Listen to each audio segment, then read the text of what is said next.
Black Christmas was produced and directed by Bob Clark, who you may know from his other Christmas horror movie, A Christmas Story. Black Christmas begins at a sorority where some college students are having a Christmas party. Oh, actually, I guess this is a Christmas party hosted by the college students' parents, and one of their parents is friends with Gene Shalit? That's random. And we see the viewpoint of an intruder who breaks into an upstairs window. Hello? Pardon? Who? Ooh, we're off to a good start already. Is the killer calling to torment them, a la Scream? Bob, it's for you. Long distance.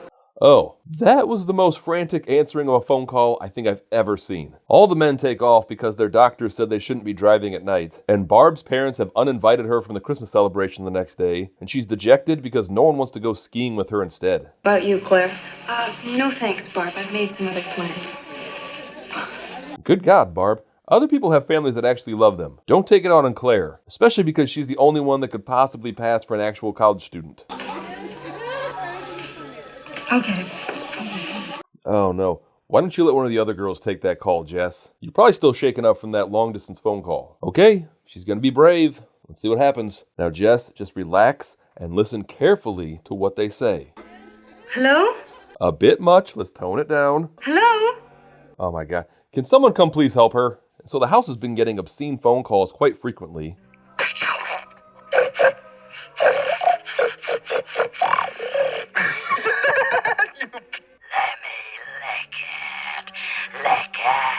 And fun fact, this is the voice of director Bob Clark. I mean, maybe. It could be. That'd be fun trivia. Can we confirm this? And the caller says that he's going to kill them and he hangs up. Everyone is freaked out, but Barb is from the city, so she's not concerned. Oh, listen, this guy's minor league in the city. I get 2 of those a day. Maybe. And man, remember prank phone calls? They were so common 30 and 40 years ago, but not so much today. It almost seems like not giving out books with everyone's name, address, and phone numbers in them was kind of a good thing. Just then, the house mother, Mrs. Mack, shows up. Where have you been? I've been shopping. You know, I think the stores must take tacky lessons this time of year. I never saw such a bunch of Mrs. Mack, come in the other room. We've got a surprise for you. Come on. Another coffee. And this movie is notable for having the most accurate depiction of college-age girls. Because if there's one thing 20-year-olds love, it's a sassy, chain-smoking old lady named June. They can't get enough of them.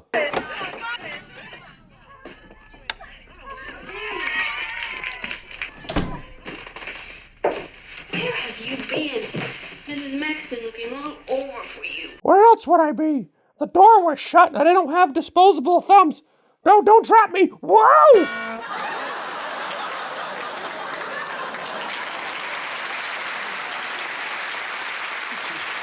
Some slips need no explanation. And so we discover that the killer is hiding in Claire's room.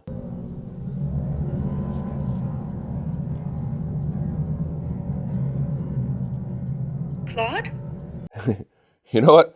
I love the 70s and 80s where horror movie characters would always mistake the killer for some sort of animal. Muffin? Like, did small animals hulk around a lot more back then? Or were killers more lithe and soft-footed? The killer strikes, but no one hears because the party is really getting into full swing downstairs. Now, I've never been in a sorority, but if TV and movies are any indication, they are all now engaged in naked pillow fights and talking about boys. Girls, it's really beautiful. Oh, come on, Mrs. Mack, put it on. Put it on. Oh, come on. I'm not going to bed. No, please. Or excitedly asking a septuagenarian to model a housecoat.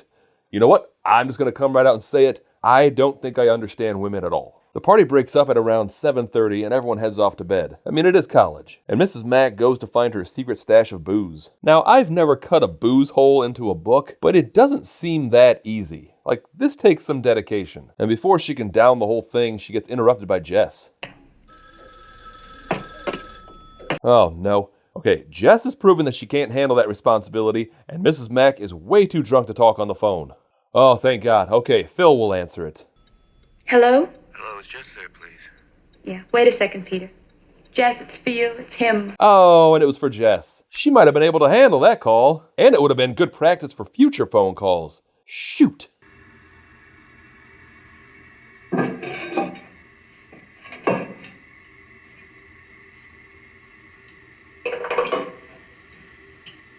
Oh, sweet Jesus, Mrs. Mack. Do you not have your own room to hide your alcohol, or is the fact that it's from the toilet part of the thrill? The next day, Claire's dad comes looking for her because she didn't show up at the bus station, and Mrs. Mack suggests that she might be at the fraternity. I wonder why Mrs. Mack is unable to drive. It's a real mystery. Hello? Hello? Hello? What your mother and I must know is, where did you put the baby, Pippi? You've got the wrong number. What your mother and I must know is... Oof. It's going to take a long time to get her telephone confidence back after that. Mrs. Mack comes home after her and Claire's father filed a missing persons report, and Grandma needs a little cough syrup. Fret not, Mrs. Mack. From what I've gathered, you most likely have a bottle stashed in your cat's dirty litter box. Claire's boyfriend, Chris, learns that she's missing and that the police don't seem to be taking it seriously, so he storms in and demands answers. And if there's one thing an underpaid, small-town police officer respects, it's a college student wearing a fur coat. Chris then goes to the sorority house to form a search party. Well, hello, Mr. Harrison. And my name's Chris, and I'm Claire's boyfriend. Oh, I've never met a man who wore fur before. Oh, this old thing? It belonged to my Nana. She was buried in it. That's even more concerning. All right, well, let's go find your daughter. Huzzah! The search party is led by Lieutenant Fuller, played by the awesome John Saxon. And it looks really cold out there, and you know what? Chris is now the most prepared, so I'm sorry for making fun of the fur. Mrs. Mack is packing to go stay at her sister's for the holidays, so she'll have to only take the essentials. Yep, she's good. Didn't pack a single pair of underwear, but at least she'll be lit the whole time. And no one will mind if I have a little taste. Oh, this is way better than the kit and caboodle they give me.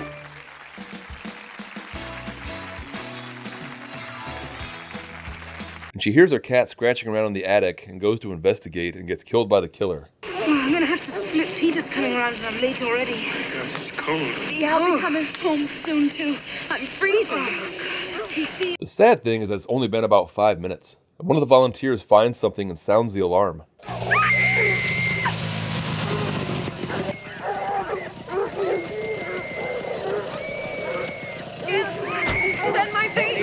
Oh no, it sounds like maybe somebody didn't have the protection of mink and succumbed to hypothermia. So they obviously didn't find Claire since her body's in the attic. But apparently this was a 2-for-1 search party, and they were also looking for a 13-year-old girl named Janice, and it's her body that they discovered in the park.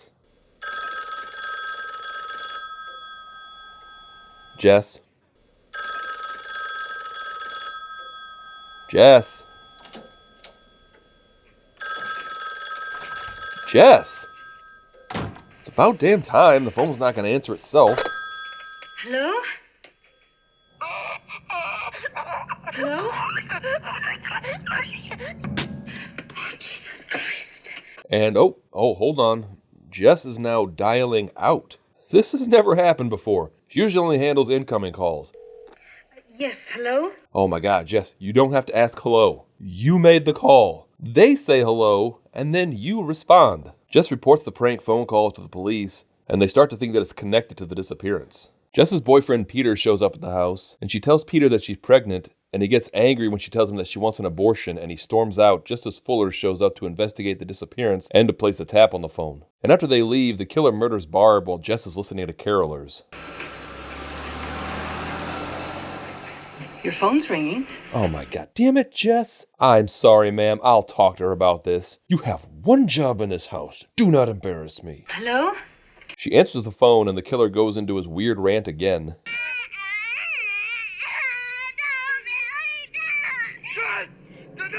But he wasn't on long enough to trace the call.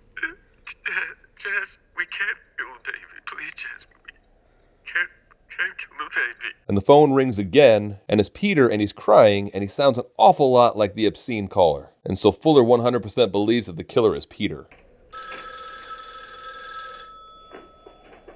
Hello? You pig. You fat pig. You pig. The killer calls back, and they finally trace the call, and the calls are coming from inside the house. I can't get through to Jennings. I want you to call that girl. Nash, be calm. Don't tell her that the guy is in the house. Just tell her to put down the phone and walk straight out the front door. I'll be there in 5 minutes. Nash, if you blow this, I'll kill you. He would blow it. All right. Now, I want you to do exactly what I tell you without asking any questions, okay? Now, just put the phone back on the hook, walk to the front door, and leave the house. I'll get Phil and Bob. No, don't do that, Jess. The calls are coming from the house. Miss Bradford! Miss Bradford! Miss Bradford? Mummy's little piggy will cut you if you don't go outside. Jesus, Nash, what the hell are you doing? I don't know. I'm gonna get fired. She screams for Phil and Barb, but they don't answer. And so she goes upstairs and finds their bodies. She locks herself in the basement and then hears the killer leave out the front door. And just then, Peter comes slinking around, looking in through the basement window.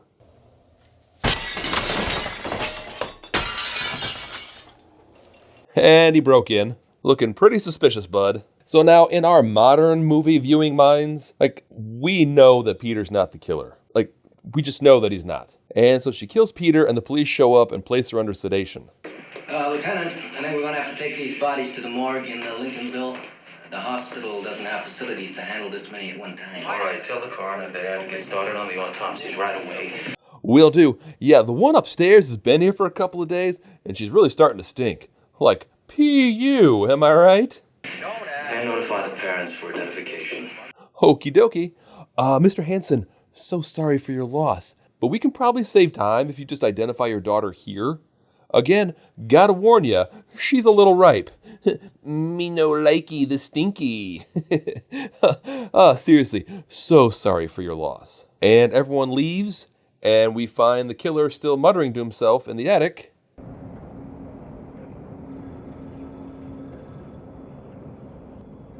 Hello?